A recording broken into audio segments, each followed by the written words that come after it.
All right, welcome everyone, and welcome to your TireRack.com Champ Car Endurance Series drivers meeting for your Sahlen's ChampYard Dog at Glen race. This is for the Champ Car Watkins Glen race, if that was not clear. As always, we'd like to run off a huge thank you to our sponsors, including TireRack.com. Big thank you to them for being our chief sponsor for the series.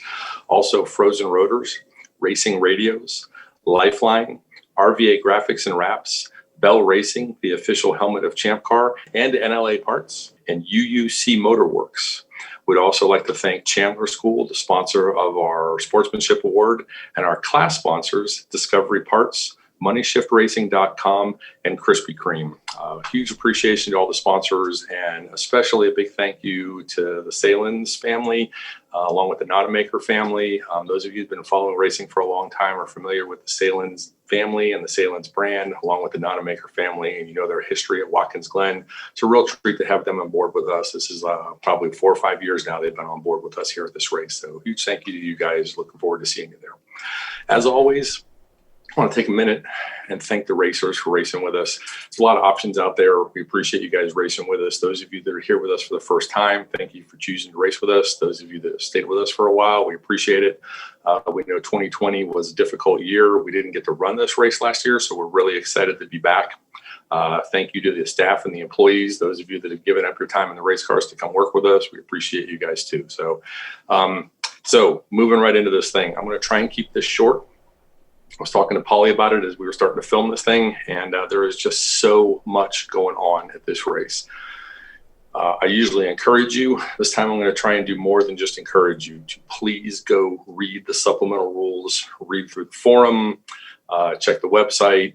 There's just no way I can get through every piece of information for this event this time. So please take a minute, read through the subs, print them out, bring them with you. There's a lot to unpack for this race. Please make sure you're familiar with the entry procedures, the on-track procedures. If you haven't taken time to read these things, you might get caught out. So with that said, I'm going to try and go through it as quickly as we can. So entry procedures. Again, please take a minute to read through the subs on this because there's a lot of information, but big thing, no one under 18 is allowed in the facility for the event. Second big important thing, everyone at the event must be pre-registered as a crewman on your team. This is part of the restrictions that the state of New York has the facility under. It's just something we deal with. Everybody on your crew, drivers, crew members, everybody that's going to be in the facility part of your team needs to be registered in advance and signed up as either a driver or a crewman on your team roster. I will use that as a basis to pull my gate entry list. I have to deliver that gate entry list to the track a couple days before the event. And after I deliver it to them, I cannot add anybody to the list. I cannot even add additional staff for me. So if there's somebody that you think you want to bring in, somebody that wants to come in and be part of the team, they need to be a Champ Car member and they need to be registered in advance as part of your team. Once I pull that entry list, that's it. Additional information about this is available on the website. Please take a minute to familiarize yourself with it. Friday, roll in. For those of you who have been to the Watkins Glen race before, you will recognize this. Again, this is all laid out in the supplemental rules, but Friday morning, we will report to the ticket office out there on the main road. It's actually down the street a little bit from the main gate. You can drop your trailers there after 5 p.m. on Thursday. Friday morning, we'll gather in that gate in that parking lot area there, and we will go over to the ticket office. That is where your name will be compared against the master gate list. The Watkins Glen people will be checking for state-issued IDs to reference them against the gate list, and it will have to mark up before you get your entry wristband. After you get your entry wristband, sign the waivers.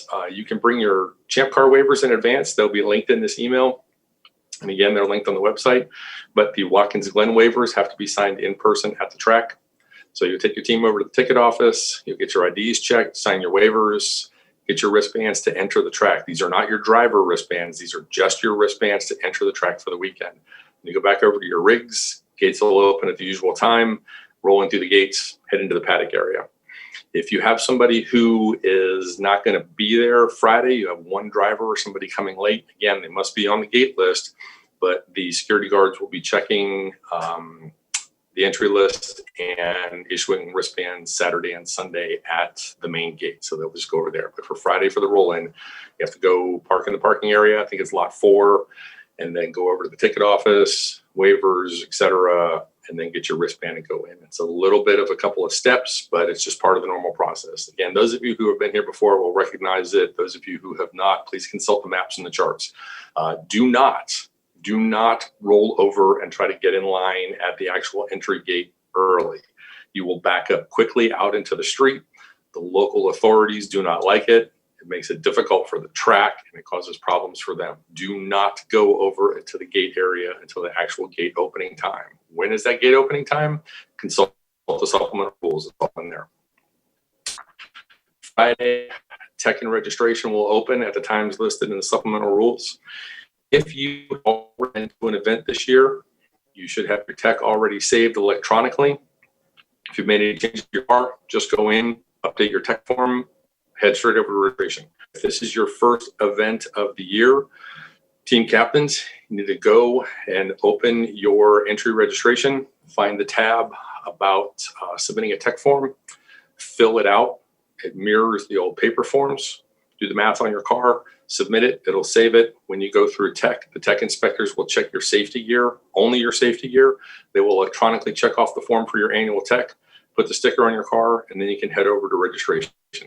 And when I say head over to registration, I mean like turn around, because registration is going to be in the garage this time. We will not be over in the media building. Registration will be in that little open area in the garage there between garages 1 and whatever the other garage area is. Garage is one area and the one that backs up to it. So everything will be right there. So push your car through tech, turn it around to registration. That's where you'll get your driver wristbands and your crew member wristbands. After you get that, you'll be good to go for the weekend. If you're going to run in the practice sessions are in the afternoon. Session number 1, we will allow passengers, provided that the passenger has the same safety gear equivalent to the driver. That's head and neck restraints, belt systems, seat, the whole 9 yards. Don't need a window net, but other than that, it seems to be the same equipment as the driver has. During the first session, point by passing only. And this is because we have passengers in the car. The second session of the day, we will allow open passing, but no passengers. Okay, so first session, passengers, point by passing. Second session, no passengers, open passing. Please remember that this is a practice and a test session. This is not an additional race. The goal here is to go out and shake your car down, test it out a little bit, get some experience for the new drivers who haven't been there before, let them see the track and let them learn where the corners are. But this is not an additional race. It's not a time to get out there and really start flogging the car around. Okay, enough said about that. Okay, so race day. The race will go green at 9. The race will end at 4. Please have your drivers buckled in the car, ready to go no later than 8:40. That means cars in your pit stall, and yes, all of you will be sharing a pit stall. Multi-car teams, you're all in one stall. Single car teams, you're at least doubled up. So back your car in, make space for your pit partners. Be ready to go. Have your drivers in the cars, buckled in, ready to go. We will circle the track twice. The first time by, we'll check the transponder hits on start finish. The second time by, if we've done our math right, the pace car will come in, we'll release you guys, and we will hit the green at exactly 9 o'clock, start finish, and we'll be off, literally off to the races. So please be buckled in, be ready to go. As usual, we will randomly select the pit stall.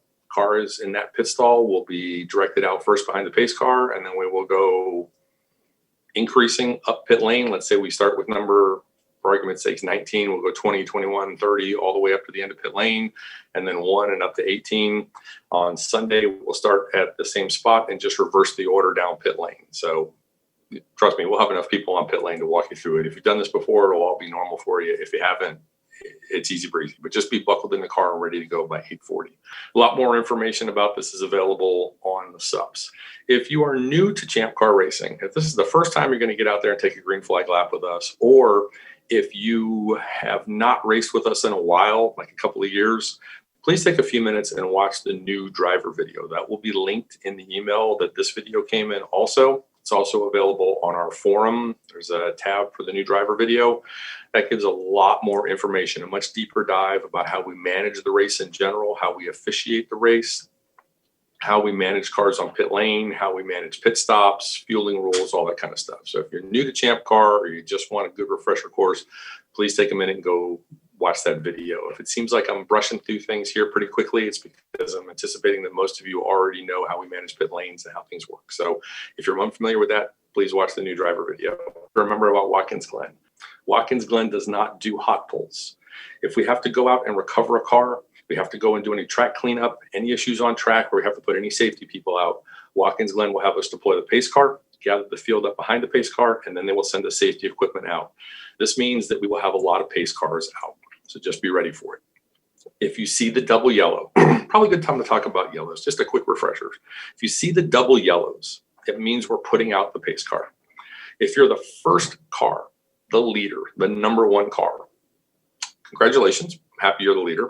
Please know the flags, expect the pace car to come out of pit lane and be looking for Jackie driving the pace car. Please don't try to race her and gain some laps because Jackie will run you down. I don't know what she's driving, but Jackie will catch you and run you down. But it makes things go a lot quicker if the lead car will fall in behind the pace car. If you are not the leader, catch up to the field. Please, we're begging you. We ask this all the time, but seriously, here, probably more so than ever because we're going to deploy the pace car so often. Please catch up to the field. If you see double yellow flags, you should see something out your windshield. If you're the leader, it's the pace car. If you're not the leader, it's going to be another race car. If you see double yellow flags and nothing out your windshield, please catch up to the pace car. Remember that double yellows are displayed as standing, and a standing yellow is 70% race speed. Digging deeper just a little bit into the caution flags, remember we use line of sight, which means if you can see the yellow flag, if you can see the caution, that flag is for you. Standing yellow, 70% race speed. No passing. From the moment you see that flag, get in line, no passing until you pass the incident and you can see the next flag station and see that it's clear. Then you can go back to racing. Obviously, we're talking about local yellows now, single flags. Waving yellow, 50% race speed. Again, from the moment you see it, you're under the control of that flag, 50% race speed, no passing. You cannot resume racing or passing until you get past the incident and you can see the next flag station and see that it is clear. Remember that with the double yellows, the station will have the double yellow out, then you're behind the pace car, and that will be a restart at the start-finish line. A quick note here, just because it's on my mind, had a lot of questions from a lot of teams recently about radio communications. The driver in the car is responsible for the management of that car and responsible for the flags that they can see locally. On a restart, start of the race, green flag, or a restart after a pace car has been deployed, you are still under the local flag conditions. Just because someone is on the radio telling you that it is green at the start-finish line, if there's a local yellow displayed, if that flag station still has a yellow out, there may be a reason for that. Don't assume that that flag station is just slow to withdraw the flag. There could be a car breaking down. There could be an issue. They could just have witnessed an accident. And yes, it does happen. But do not just assume because you hear someone say green in your helmet that you can automatically go back to racing. Check the local flag station, know what the conditions are before you go back to racing. When that local flag is withdrawn, then you can go back to racing because the whole field will be green at that point when they withdraw the flags. So just a note on that. We've had some issues recently where people were telling me that, hey, I heard on the radio that it was green. If you can see the flag station and the flag is still displaying yellow, you're still under the control of that flag station. Okay, that's that about that. Black flag, a couple questions on black flag we get now and again. Again, more information on this in the new driver video. But if you see a black flag or a meatball flag, report to pit in. Jimmy or one of my other staff members will be there. They will tell you what you need to know. Could be checking on your car, could be a penalty issue, could just be something we want to question you about or talk to you about. Just report the black flag. They'll tell you what you need to do from there, and then you can proceed on after whatever they want to talk to you about. Again, deeper dive information, please watch the new driver video. I'm not going to cover all the pit lane regulations. So just a quick reminder also, we will have a short drivers meeting on Friday before the practice session at the track. Obviously, please try to practice some social distancing. It will not be a long, big, masked up thing, but we will have a short drivers meeting before the practice session. We will also have a very short drivers meeting Saturday and Sunday before we actually turn out to the race. So we will cover any last minute details there, anything that comes to mind. That's another reason why I'm kind of moving through this kind of quickly, because we are going to have in-person driver meeting again, short, quick. Don't gather together too closely. We will do the national anthem and a few other sponsor thank yous and cover any last minute information. There's a lot of stuff to roll with at this race, as we've kind of gotten used to now in 2021.